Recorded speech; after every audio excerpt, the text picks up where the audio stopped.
Hello friends, कैसे हैं आप सब लोग? And thanks for watching my channel. तो एक और हफ्ता ख़त्म हो चुका है भारतीय बाज़ार में।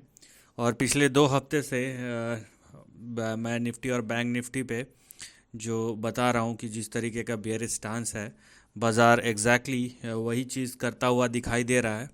और पिछले हफ्ते हमने डिस्कस किया था कि जो डाउनसाइड है या जो करेक्शन है वो कंटिन्यू हो रहा है। ठीक है, तो देखते हैं कि ये हफ्ता जो है जो क्लोज़ हुआ है, क्या उस करेक्शन में कुछ नियर टर्म ही सही लेकिन नियर टर्म में भी कोई यहाँ पे एक आप बोल सकते हैं कि रुकावट आई है या नहीं आई है। क्योंकि हमने देखा है कि इस हफ्ते बाज़ार थोड़ा सा अपसाइड जाने की कोशिश किया है, लेकिन क्या वो अपसाइड जो था एक मीनिंगफुल अपसाइड था, या क्या उस अपसाइड में इतना आप बोल सकते हैं स्ट्रेंथ था, या इतनी ताकत थी कि उसने ट्रेंड को चेंज किया नियर टर्म में, वो डिस्कस करेंगे। तो निफ्टी फ्राइडे को 34 पॉइंट नीचे क्लोज हुआ है, वही बैंक निफ्टी लगभग 360 पॉइंट नीचे। तो बैंक निफ्टी की फिर से पिटाई हुई है जहां निफ्टी फ्लैट था। पिछले 5 दिनों का परफॉर्मेंस देखिए, निफ्टी फ्लैट टू नेगेटिव है, क्योंकि पिछले 5 दिनों में आधा परसेंट मतलब 115 पॉइंट डाउन है। वहीं बैंक निफ्टी जो है वो 0.25% लगभग 444 पॉइंट। तो बैंक निफ्टी थोड़ा सा ज़्यादा करेक्ट हुआ है, लेकिन जो ट्रेंड है ओवरऑल फ्लैट टू नेगेटिव ही है। पिछले एक महीने का ट्रेंड देखिए, आपको पता चलेगा निफ्टी अभी भी पॉजिटिव है, लेकिन फ्लैट टू पॉजिटिव है, क्योंकि सिर्फ 45 पॉइंट का ही गेन रह गया। और अपने हाई से देखिए कैसे नीचे गिरा है, थोड़ा सा ऊपर उठ के संभला है, लेकिन ये ट्रेंड कुछ ऐसा नहीं है जिसको आप पॉजिटिव बोल सके। वहीं बैंक निफ्टी जो है, यहाँ पे भी सेम काइंड ऑफ ट्रेंड है कि करेक्शन के बाद आपको थोड़ा सा अपसाइड दिखेगा, लेकिन ये कुछ ऐसा मीनिंगफुल नहीं है जिसको आप बोल सके कि ट्रेंड रिवर्सल है। इसका मतलब क्या है? इसका मतलब है बाज़ार में अभी भी वीकनेस परसिस्ट कर रहा है। अगर हम पिछले 2-3 हफ्तों या एक महीने का ट्रेंड देखें तो ट्रेंड वैसे पॉजिटिव है पिछले एक महीने में, लेकिन ये करेक्शन अभी भी हॉन्ट कर रहा है, कहीं ना कहीं बाज़ार को डरा रहा है। और भले ही यहाँ पे आप बोल सकते हैं कि ट्रेंड में अपसाइड आया है, लेकिन ये कोई ऐसा अपसाइड नहीं है जिससे ट्रेंड चेंज हो गया हो। तो चलिए अब चार्ट की तरफ चलते हैं और देखते हैं कि क्या हुआ है निफ्टी का एक दिन का और बैंक निफ्टी का एक दिन का। तो आपके सामने ये रहा निफ्टी का चार्ट। इसको हम जूम करते हैं। यहाँ पे मैं कोशिश करूँगा थोड़ा सा अलग व्यू देने का, क्योंकि मूविंग एवरेजेस भी ऐड कर लिया है। तो ये देखिए, निफ्टी ने जो लो बनाया था, ठीक है, वो बनाया था लगभग 24,600 के आसपास। और जो क्लोज़ आया है 24,964 965। ठीक है, तो 200-300 पॉइंट का मूव आया है, लेकिन ये जो 50 डे मूविंग एवरेज है उसको भी क्रॉस नहीं किया है, बल्कि उसके नीचे ही क्लोज़ आया है। पहली बात तो 50 डे मूविंग एवरेज जो है निफ्टी का, वो 25,050 या 25,051 पे उसके नीचे क्लोज़ आया है। तो पहली बात तो ये यहाँ पे एक पॉजिटिव इंडिकेशन नहीं है। दूसरा है, अगर आपको मूविंग एवरेजेस के बेसिस पे देखना है अगला बड़ा सपोर्ट, तो वो कहाँ पे आता है? 23,220। लेकिन क्योंकि मूविंग एवरेज रिलेटिव है और प्राइस पे चेंज होता है, तो यहाँ पे देखिए आपका जो बेटर सपोर्ट है जिस पे आपको आने वाले एक हफ्ते में ध्यान रखना है, वो कुछ इस तरीके से है। So let me show it to you. तो ये देखिए, ये lower end of the range है यहाँ पे। और यहाँ पे आप देखिए कि निफ्टी अब किस रेंज के अंदर, ये देखिए अब आपको यहाँ पे क्लियरली दिखाई दे रहा होगा कि निफ्टी का जो क्लोज़ है वो किस लाइन के नीचे हुआ है, और वो लाइन जो है रेजिस्टेंस की तरह काम कर रहा है।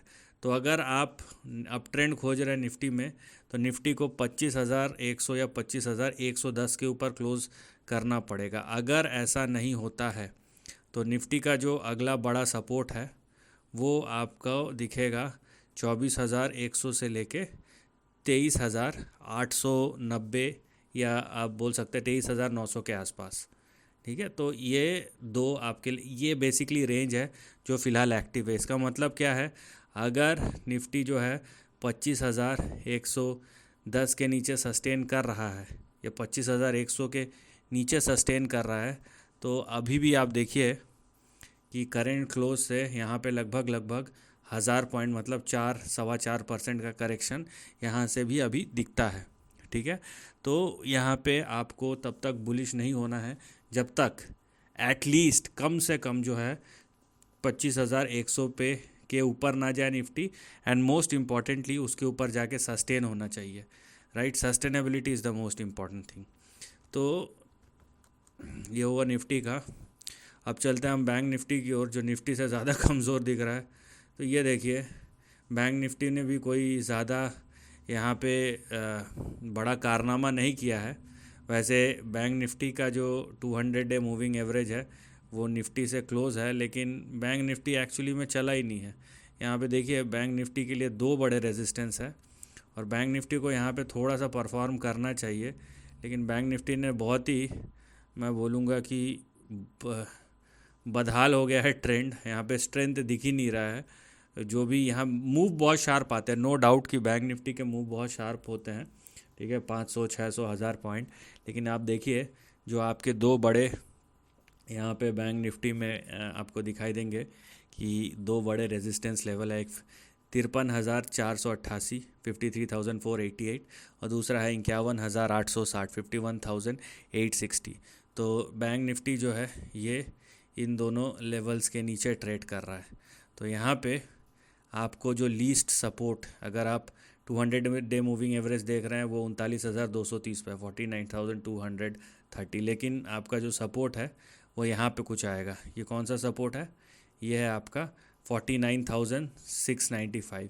ये है आपका बड़ा सपोर्ट, ठीक है, फ़िलहाल। और अगर इसके नीचे भी गया, अगर मान लीजिए इसके नीचे जाता है, तो यहाँ पे देखिए आपका अगला बड़ा सपोर्ट जो आएगा वो लगभग ये आएगा 48,778 से लेके 9,670, या सॉरी 695।